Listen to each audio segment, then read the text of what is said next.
ससुराल में खाने वाली देवरानी 10 और पकाने वाली 1 जेठानी।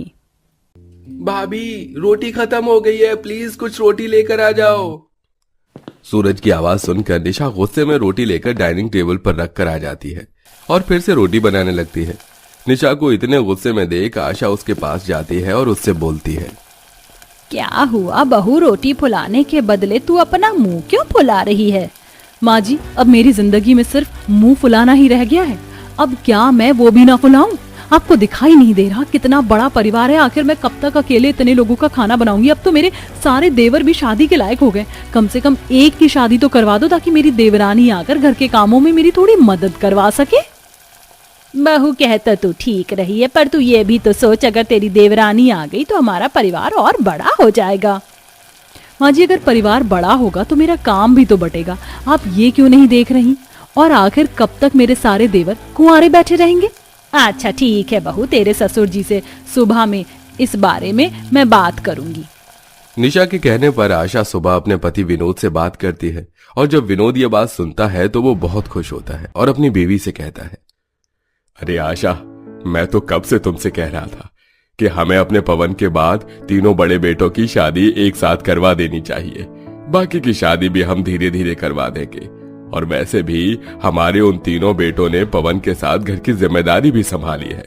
अब बहुएं आ जाएंगी तो बड़ी बहू को भी थोड़ी मदद मिलेगी। अगर आप और बहू चाहते हैं तो फिर ठीक है, मैं कल ही पंडित जी से बात करती हूँ ताकि जल्द से जल्द नितिन, रवि और सूरज की शादी हो जाए। अब बिना कोई देरी करे आशा पंडित से बात करती है और बहुत जल्द नितिन, रवि और सूरज की शादी हो जाती है। शादी के बाद जब निशा की 3 देवरानियां आती हैं तो वो बहुत खुश होती हैं और वो बड़े ही प्यार से अपनी देवरानियों को घर के काम समझाती हैं। आरती, पूजा, संध्या, ये हमारा रसोई घर है। इसी में इतने बड़े परिवार का खाना मैं अकेले बनाती हूँ, पर अब तुम तीनों आ गई हो ना, तो अब तुम तीनों को भी ये रसोई संभालनी होगी। क्या हम तीनों ये रसोई अकेले संभालेंगी? पर दीदी, हमें तो खाना बनाना ही नहीं आता। और दीदी, मुझे तो गैस जलाने से भी डर लगता है। मैंने तो अपनी जिंदगी में पहली बार रसोई में पैर रखे हैं।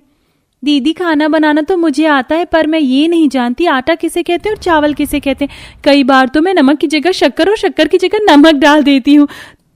तो आपको ही मुझे सब सामान के बारे में बताना होगा, मसाला कौन सा है और हल्दी किसे कहते हैं। संध्या, फिर क्या बनाना आता है तुम्हें? अगर तुमने खाना बनाना शुरू किया तो लग रहा है कि हम सबको भूखा ही सोना पड़ेगा। और तुम दोनों भी महान ही हो। आज से पहले इतनी महान देवरानियां मैंने कभी नहीं देखी। निशा दीदी, क्या हुआ? आप बड़ी नाराज लग रही हैं। हमारी कोई बात बुरी लग गई क्या? मुझे तुम्हारी बातें नहीं, बल्कि तुम तीनों बुरी लग रही हो। मैंने सोचा था कि मेरी देवरानियां आएंगी तो वो घर के कामों में मेरी मदद करेंगी, पर तुम तीनों की बस की कुछ नहीं है। अरे, तुम तीनों खाना नहीं बना सकती, पर घर के कामों में मेरी मदद तो कर सकती हो। चलो संध्या, तुम सब्जी काटो। आरती, तुम चावल साफ करो। और तुम पूजा, मेरे साथ खड़ी होकर सबसे पहले गैस जलाना सीखो, वरना पता चला खाना बनाने के बदले तुम किसी दिन हमें ही ब्लास्ट कर दो। निशा अपनी तीनों नई देवरानी की बात सुनकर परेशान हो जाती है और उसकी सारी खुशियां मिट्टी में मिल जाती हैं। पर निशा हार नहीं मानती और अपनी तीनों देवरानियों को रसोई के काम सिखाती है। इस तरह 1 महीना बीत जाता है और इस 1 महीने में भी उन तीनों को घर का एक काम नहीं आता। रहने दो, तुम तीनों की बस की कुछ नहीं है। तुम तीनों बस मेरा काम बढ़ाना जानती हो। जाओ, जाकर डाइनिंग टेबल पर बैठ जाओ अपने पतियों के साथ। लेकर आ रही हूँ मैं तुम सबके लिए खाना। थैंक यू दीदी, आप बहुत अच्छी हैं। मुझे तो वैसे भी बहुत भूख लग रही थी। कई बार तो मैं भूख की वजह से भी काम नहीं कर पाती। दीदी, मैं नहीं चाहती आपको ज्यादा कष्ट हो, इसलिए आप सिर्फ मेरे लिए 4 ही रोटियां बनाना। चलो, हम तीनों डाइनिंग टेबल पर चलकर बैठ जाते हैं। दीदी खाना लेकर आ जाएंगी। हाँ, दीदी तो नौकरानी है ना, जो इतने लोगों को खाना बनाकर खिलाएं। देवरानियों के आने के बाद भी निशा को उनसे कोई मदद नहीं मिलती और अब वो अपनी 3 देवरानियों के लिए भी अलग से खाना बनाती है। समय यूं ही बीतता है और निशा के 3 और देवर अमित, अमन और जतिन की शादी भारती, शोभा और रीता से होती है। और आज उनकी पहली रसोई थी, जिसमें से शोभा और रीता तो अपने हाथ खड़े कर चुकी थी, पर भारती किचन में पहली रसोई बनाने के लिए हामी भरती है। भारती, खाना बना लोगी ना? अगर कुछ ना बना पाओ तो मुझे अभी बता दो ताकि मैं तुम्हारी मदद कर सकूं। दीदी बेफिक्र हो जाओ, मैं बस 10 मिनट में खाना बनाकर लाती हूँ। भारती निशा को दिलासा देकर किचन से बाहर भेज देती है और 10 मिनट में पूरे परिवार के लिए थोड़ी सी मैगी बनाती है। जिसे देख निशा का मुंह बन जाता है और वो खुद खाना बनाने के लिए रसोई में जाती है, जहां वो देखती है कि पूरी रसोई में नमक मसाले गिरे हुए हैं, पूरा सामान फैला हुआ है। ये देख उसके होश उड़ जाते हैं और वो पूरा घर सिर पर उठा लेती है। अब समय यूं ही गुजरता है और एक दिन निशा के बाकी बचे 4 देवर अजय, अमर, मोहित और सुनील अपनी शादी की बात घर में छेड़ते हैं, जिनकी शादी की बात सुनकर एक बार फिर निशा की खुशी दोगुनी हो जाती है। अरे मेरे प्यारे देवर जी, तुम चारों ने बहुत सही फैसला लिया। मुझे इन 6 देवरानियों से तो कोई सुख नहीं मिला, पर तुम चारों की बीवियां जब आएंगी तो वो घर के काम करेंगी और मुझे थोड़ा सा आराम मिलेगा। दीदी भगवान करे आपकी सारी मनोकामना पूरी हो। अब तो मुझे भी बहुत खुशी हो रही है, मेरी भी प्यारी देवरानी आएंगी। अरे बहू अब ज्यादा खुश मत हो, शादी की तैयारी भी तो करनी है।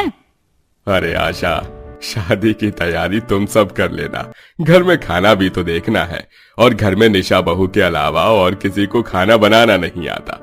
निशा बहू बस कुछ दिन की बात और है, तुम सबके लिए खाना बना लो, उसके बाद तो तुम्हारी देवरानियां आ ही जाएंगी। हाँ हाँ पापा जी, क्यों नहीं। जब तक मेरी देवरानियां नहीं आ जाती तब तक आप देखना मेरे खाने का स्वाद कैसा लाजवाब रहेगा। वैसे भी देवरानियों के आने के बाद तो मुझे आराम ही करना है। निशा बहुत ही खुश थी क्योंकि बहुत जल्द उसके 4 और देवर शादी करने वाले थे और उसके घर में उसकी देवरानियां आने वाली थी। इसलिए वो खुशी खुशी सबके लिए बड़े ही प्यार से खाना बनाती है और बहुत जल्द उसके 4 देवर की भी शादी हो जाती है और घर में उसकी 4 और नई देवरानी आती हैं। बहू कल तुम चारों की पहली रसोई है। बड़ी बहू ने रसोई संभाल रखी है, अगर कुछ पूछना हो तो अपनी जेठानी से पूछ लेना।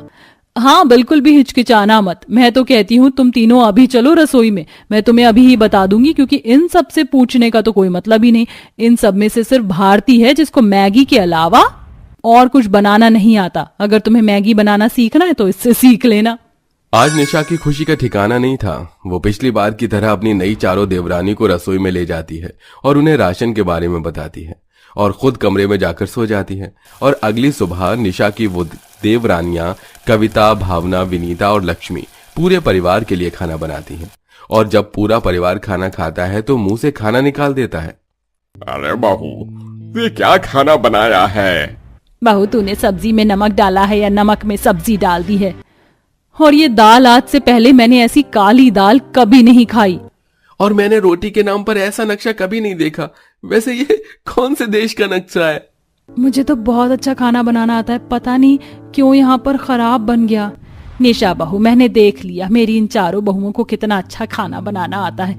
ये 4 भी मेरे घर का अनाज बर्बाद करें, इससे अच्छा है कि तू ही कुछ बनाकर खिला दे, वरना हम सब भूखे ही मर जाएंगे। क्या मैं खाना बनाऊं और मेरी 10 देवरानियां बैठकर खाएं? भगवान जी, ये कैसा परिवार मिल गया मुझे। सारी जिंदगी मुझे इन्हें खाना बनाकर खिलाना पड़ेगा। मेरे कितने अरमान थे कि मेरी 10 देवरानियां आएंगी, थोड़ा घर संभालेंगी और मुझे आराम मिलेगा, पर लगता है मेरी किस्मत में आराम ही नहीं है। भाभी प्लीज, शिकायतें बाद में करना, अभी कुछ खाने के लिए दे दो। देखते ही देखते निशा की 10 देवरानियां आ जाती हैं, पर उन 10 को खाना बनाना नहीं आता और बेचारी निशा अपनी 10 देवरानियों के लिए अकेली खाना बनाती है और साथ ही साथ पूरे परिवार के लिए भी।